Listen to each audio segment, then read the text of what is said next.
3 വർഷം മുമ്പ് കാസർഗോഡ് ഗവൺമെന്റ് ഹോസ്പിറ്റലിൽ നിന്ന് മുഖത്തെ മുറിവ് തുന്നിക്കെട്ടിയ യുവാവിന്റെ മുഖത്തെ മുറിവിനകത്ത് കുപ്പിച്ചില്ല് ബാക്കിയായ നിലയിൽ.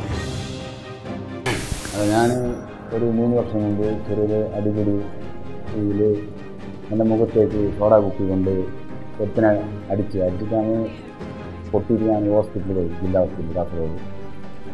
ഞാൻ അവിടുന്ന് അത് സ്റ്റിച്ച് ചെയ്തിട്ട് ഒരു 2-3 മാസം കഴിയുമ്പോൾ ഇവിടെ ഒരു ഉണർവ് പോലെ ഇങ്ങനെ കണ്ട്. പിന്നെയാണ് അത് കുറേ വേദന കഴിഞ്ഞിട്ട് പിന്നെ ഞാൻ മണിപ്പാൽ പോയേക്കുമ്പോഴാണ് 3 വർഷക്കാലം പഴുപ്പും വ്രണവുമായി ദുരിതം നയിച്ച യുവാവിനെ ക്യാൻസർ ആണെന്ന സംശയത്തിൽ മണിപ്പാൽ കസ്തൂർബ മെഡിക്കൽ കോളേജിൽ പരിശോധന നടത്തിയപ്പോഴാണ് കുപ്പിച്ചില്ല് കണ്ടെത്തിയത്. മുഖത്ത് കുപ്പി കൊണ്ട് കുത്തേറ്റ് ആശുപത്രിയിൽ ചികിത്സയ്ക്കെത്തിയ ചെമ്മനാട് സ്വദേശി നാച്ചു എന്ന നാസിറിനാണ് ഈ ദുരിതം അനുഭവിക്കേണ്ടി വന്നത്. തികച്ചും അലംഭാവമായ സമീപനം കാണിച്ച ഡോക്ടർക്കെതിരെ നിയമ നടപടിക്കൊരുങ്ങുകയാണ് ഈ യുവാവ്. Vimisha Vinod, public Kerala.in.